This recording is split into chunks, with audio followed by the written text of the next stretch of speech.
अपनी वीडियो में आपको बताऊंगी कि नवरात्रि 22 मार्च से तो शुरू हो रही है, लेकिन उसका शुभ मुहूर्त आपको बताऊंगी।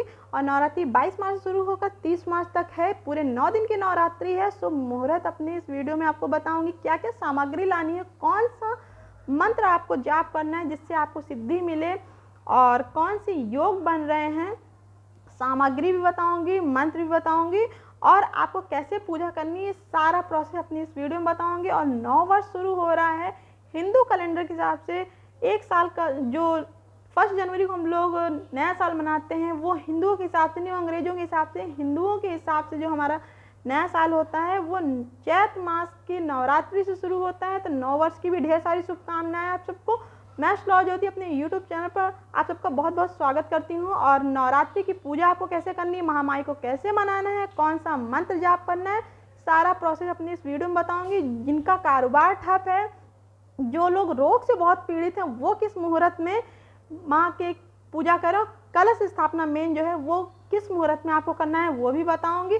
तो चलिए मैं आपको बताती हूँ कि जो नवरात्रि आपकी 22 मार्च से लग रही है वो सुबह 6:25 से लेकर 9:25 तक है।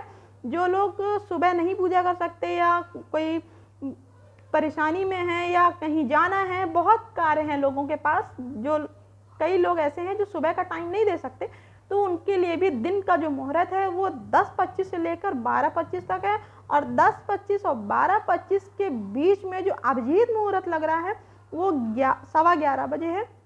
11:15 बजे जो लोग रोग से पीड़ित हैं, जिनका कारोबार ठप है, कारोबार से परेशान है, वो लोग 11:15 बजे अभिजीत मुहूर्त में कलश स्थापना करें, माँ की पूजा करें। जैसे आप माँ की पूजा करें, जैसे भी करते हैं अपने हिसाब से करें। और आगे मैं अपनी इस वीडियो में बताऊंगी आपको कैसे पूजा करनी है और क्या क्या सामग्री लेकर आनी है। तो चलिए आप एक पेन और कॉपी ले लीजिए और लिखिए कि आपको जो सरल सा आसान सी सामग्री बताऊंगी जो ज़रूरी है, बहुत ज़्यादा कुछ भी नहीं बताऊंगी। ज़्यादातर लोगों को सब कुछ पता होगा, लेकिन फिर भी मैं अपने हिसाब से बताऊंगी कि आपको क्या क्या लेकर आना है। और ये तो आप पहले भी ला कर रख सकते हैं, लेकिन जो फल है, फूल है, ये सब तो एक दिन पहले ही आएगा। तो चलिए आप लिखिए कि आपको क्या क्या लाना है। मिट्टी का एक कलश लेकर आना है, जौ वाला, जो एक परई जिसको कहते हैं, जिसमें जौ आप बोते हैं, वो लेकर आपको आना है। रोली लेकर आना है, सुपारी लेकर आना है। गंगा जल सभी के घर में है, नहीं है तो मार्केट में आजकल सारी सुविधा उपलब्ध है, गंगा जल लेकर आएँ। आम का पत्ता लेकर आना है, पान का पत्ता लाना है, फल लाना है, मिठाई लानी है, धूप दीप आपको लाना है, नारियल लाना है, माता रानी की चुनरी लानी है, और आपको एक लाल कपड़ा लेकर आना है जिसको बिछाकर आप माता रानी को आसन देंगे। ये तो आपका हो गया कि आपको सामग्री। और इत्र लाकर रखना है, इत्र बहुत ज़रूरी है माँ को अर्पण करने के लिए। और आपको मौली लेकर आना है, जो लोग कलश स्थापना करते हैं। अगर आप घी का दीपक 9 दिन के लिए प्रज्वलित कर सकते हैं तो बहुत अच्छी बात है, नहीं कर सकते तो आप सरसों के तेल का भी दीपक जला सकते हैं। जिनको रोगों ने बहुत घेर रखा है, वो माता रानी के नाम से दीप प्रज्वलित करें कि हे महामाई, हमारे जीवन में जो रोगों ने एकदम घेरा बनाकर रखा हुआ है उसको आप दूर करें, संकट हरें। आप पहले लाल कपड़ा बिछा लें। माता रानी को की फ़ोटो है, एक बात का ध्यान रखेंगे, माता रानी की फ़ोटो अगर आप लाएं तो सौम्य मुद्रा में लाएं, रौद्र मुद्रा में आपको कोई भी फ़ोटो अपने घर में नहीं रखनी है, ठीक है। आप लाल आसन का कपड़ा आपने बिछा दिया, उसके बाद माता रानी की फ़ोटो आप लगाएं, माँ को स्नान कराएं, रोली चंदन का आप टीका माँ को अर्पण करें, सिंदूर लगाएं। आप अगर कोई भी वस्त्र, अगर साड़ी बहुत से लोग चढ़ाते हैं, वो लोग अगर रख सकते हैं वो रखें, और नहीं तो चुनरी आपने माँ को प्रेम भाव से जो भी अर्पण करेंगे, माँ को तो सब स्वीकार है, चुनरी अर्पण करें, सिंदूर लगाएं। लगाने के बाद धूप दीप बिछाएं। जोत कैसे आपको जलानी है, आप चावल जो है रोली से आप एक दिन पहले, खंडित चावल नहीं होना चाहिए। आप पुलाव वाला थोड़ा चावल लेंगे तो देखेंगे कि उसमें जो है ज़्यादातर समूचे चावल होते हैं, तो उस चावल को लेकर आप आधा किलो ले आएंगे, बहुत है चावल। आप रोली में उसको रंग कर रात में हल्का सा छींटा मारकर और रंग कर उसको एक दिन रात में पहले से रख देंगे और उसको अष्टदल का कमल आप बनाएंगे उस चावल से बनाकर, उसमें अखंड दीप आपको रखना है। रख कर आपको दीप प्रज्वलित करना है, माँ को भोग अर्पण करें, कलश स्थापना आप करें। कलश स्थापने जो आपका कलश है उसमें पहले गंगा जल डालेंगे तब जल डालेंगे। इस बात का ध्यान रखें, बहुत लोग क्या करते हैं जल भर लेंगे तब गंगा जल डालते, नहीं ऐसा नहीं करना है, ये वर्जित है।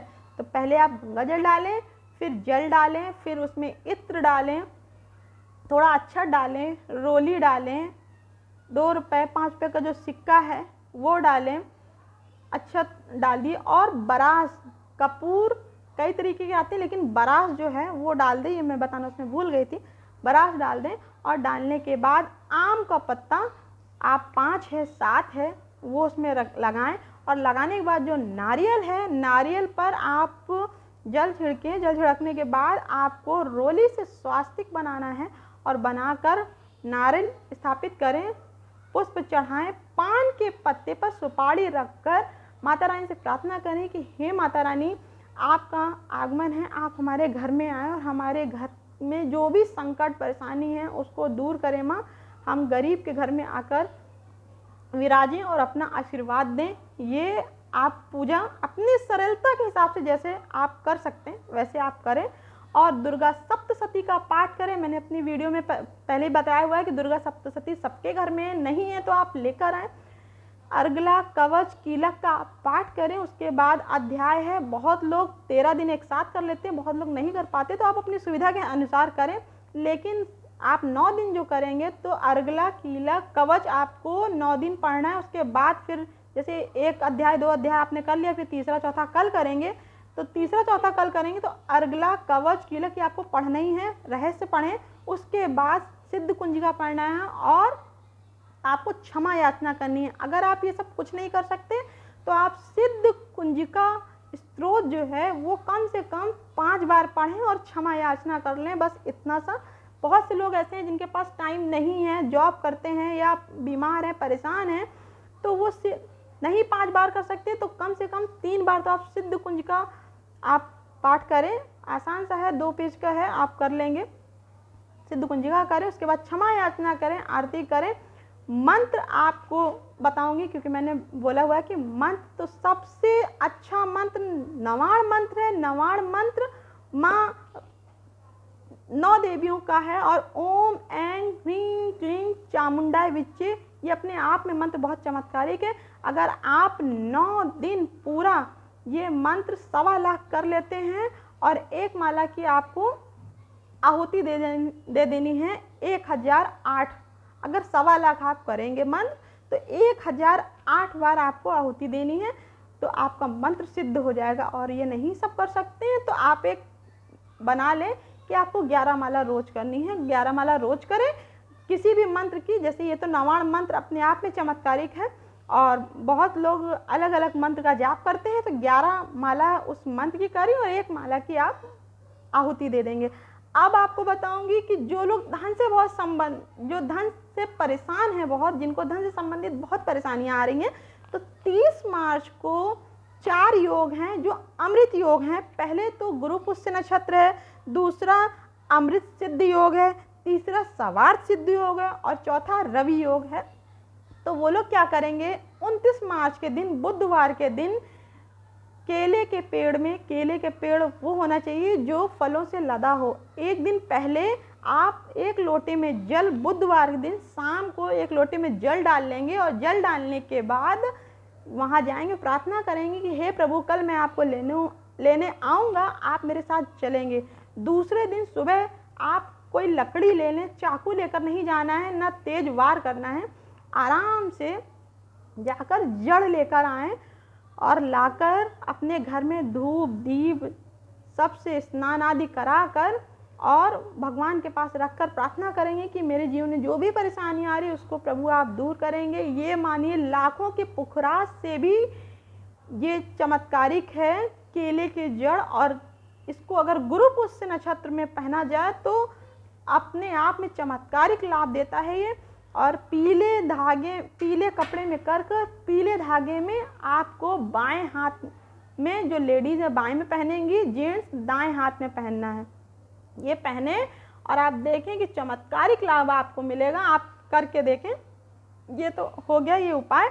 और उसमें उस दिन जो है आप सारा पूजा कर लें और करने के बाद आप माँ से प्रार्थना करें कि हे महामाई, अब हमारे जीवन में जो परेशानी संकट बनी हुई है उन सबको दूर करेंगे। आसान सा उपाय करें, बहुत आडंबर में ना फंसें, बहुत पूजा पाठ तीम झाम में ना फंसें। जो मंत्र आप करते हैं वो मंत्र अगर आप कोशिश कर सकते हैं कि आप 1.25 लाख कर लें तो बहुत अच्छी बात है। नहीं कर सकते तो आप 11 माला करें, 1 माले की आहुति दे दें, अपने आप में चमत्कार होगा। और रोज कम से कम नियम बना लें कि 3 माला आपको रोज करनी है। वो मंत्र अपने आप सिद्ध होते जाएंगे। ये और जिस मंत्र को करने में आपको खुशी मिले कि मंत्र कर रहे हैं और आप मन मुग्ध हो रहे हैं, तो वो मंत्र आपके लिए मान लीजिए कि वो मंत्र सिद्ध है, ये समझिए। तो आप मंत्रों के बहुत भ्रम में ना पड़े, बहुत आडंबर में ना पड़े। बहुत पूजा पाठ की बहुत करने से भगवान ऐसे ही खुश हो जाते हैं। बस कोई भी कार्य मन से करें, किसी का दिल न दुखाएं। तो ये है नवरात्रि की पूजा का सारा प्रोसेस। आगे मैं और जानकारी देती रहूँगी अपनी वीडियो में। अगर मेरा चैनल पसंद आए तो आप लाइक करें, चैनल को सब्सक्राइब कर दें। जय माता दी। माता रानी आप सबका कल्याण करें और इस नवरात्रि आपके रोग दोष बाधा जितनी हैं उन सबको हर लें। हर हर महादेव। जय माता दी।